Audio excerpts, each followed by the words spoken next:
The financial system is not strong. Don't believe the mainstream media. It has been supported by trillions and trillions of dollars printed and barely having any effect. Without this crutch to the markets, they would fall very rapidly. Over the years, we have taken excessive risk by reducing the lending standards in a desperate attempt to spur more activity, only making the underlying problems worse. You came here for the truth, so let me unveil that for you. Today we're going to look at the weakness in the financial system. It is designed this way on purpose to ensure that they can pose as the saviors, to have the solution ready to go when the problems arise. I want to begin with this. I think this is so critical to understand. Banks may be using Lehman-style trick to disguise their debt. I'm going to get into the details of this article, but I wanted to highlight the fact that this here is something I have been covering constantly, how they fudge the numbers, but the mainstream media is not going to cover it, financial media, and those who are heavily invested in the financial markets refuse to believe it. All companies are doing this, and they're highlighting, that Lehman moment, but if you read a book which I constantly point out, I've never heard anybody else talk about this book, and it's by Frank Partnoy. The book is Infectious Greed. If you want that, go to the link in the description under my favorite books and you'll see it there. He talks about this going on through the 80s, through the 90s, and then beyond, and how important that really is. He's the only one I know who has done what he did in such detail, and that's why I definitely recommend that book, giving him shout outs here. Okay. So this is a more recent finding. However, it's the same practice that's been going on, and nobody's going to get in trouble except for maybe a little slap on the wrist here and there. Banks may be disguising their borrowings in a way similar to that used by Lehman Brothers, with debt ratios falling within limits imposed by regulators just 4 times a year. You don't have to have your books all in order all year long, just when the auditors are coming around.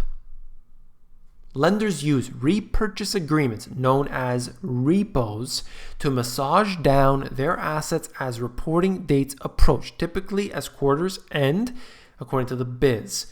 The practice boosts leverage ratios, the ratio between the capital and the so-called leverage exposures, allowing banks to report them as being in line with regulatory requirements. All right.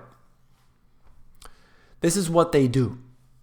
They can create a situation in which everything on their books looks just fine. But then, as soon as the auditors are gone, as soon as all the reporting is done, they can bring it back to reality. And not even really, but let's say more realistic. Because a lot of their transactions, a lot of their business is done in the shadow markets and also in the let's say off the table, under the table type of behavior. This is the way that they are acting. This is the way that things are done. You don't have to use generally accepted accounting principles if you're one of the mega corporations. You have to do it. I have to do it. Mega corporations do not. That's just the way it is. The government doesn't have to do it either. Now, you've got these huge companies, right? Massive, multi-billion-dollar companies.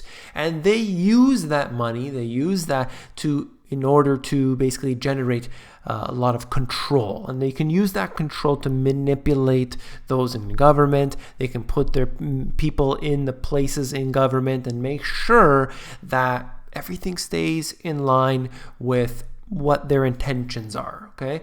That brings me to my next point. This here is talking about a little conference that's being set up. Privacy and government affairs officers from a number of the largest tech companies plan to convene in San Francisco on Wednesday to discuss how to tackle the growing questions and concerns about consumer privacy online. Now, this, whether it's the Facebook, Google, Amazon, Microsoft, and so on, these companies are going to be convening together and they're going to talk about privacy. What I would suggest to you is that they are not talking about how to protect people's privacy, but how to make sure that they can take our information and use it to their advantage without it being a problem. And so they will do that. They will be able to have a major effect on our lives without ever getting in trouble for it. They just need to write it into the laws. They will figure out a way. They convene together at these conferences, these summits. They decide what's going to happen. This could happen behind closed doors. It could happen in the public. But usually when it's going on behind closed doors, we know that there is something dark and sinister occurring. This happens to be the tech companies, but you can also see this with any of these mega corporations. They use their power to be able to push their agenda. I don't believe that any of our data is safe. I look at it like this. You drive around, your license plate is being photographed. You can see that your cell phone, it's got a camera, it's got a microphone, it's got a data connection. All of that is creating, it's basically being sending that data out constantly to the big businesses. They use this information, what you buy at the stores. If you use loyalty cards, use your credit cards, use your debit cards. They're basically figuring out when you're leaving the house, when you're coming back in. They could see that with the the Nest thermostat. They can do that with the any of these smart devices that are in your house. They can measure that and sort of have an idea when you're in or out of the house. They can use your dishwasher. If you remember Petraeus, I think it was, who said your dishwasher is spying on you. They have all these smart devices in place. They're using that. They're tracking all the information. Now, I would say on the flip side, as John McAfee talked about, he said, of course they're stealing your information. They're offering you all these services for free. What do you think? So he makes a very good point about it. But still, I think people are largely unaware of what's going on. One of those big corporations, Netflix here, has seen a rise of 100% of their stock, just dramatically rising, and now, today, losing $12 billion in market value, a significant decline in such a short period of time. Wanted to just highlight the fact that what goes up must come down. That's just the way it is. But this company clearly has seen a massive rise in their stock here. They've been burning through cash, but ultimately more money seems to be flowing into their stock. There's no doubt about that. Wanted to highlight that Biz report where you could see more of the data of that first article that I talked about. I'm going to include it in the sources of this video if you're interested in checking it out. This article here is talking about pension funds.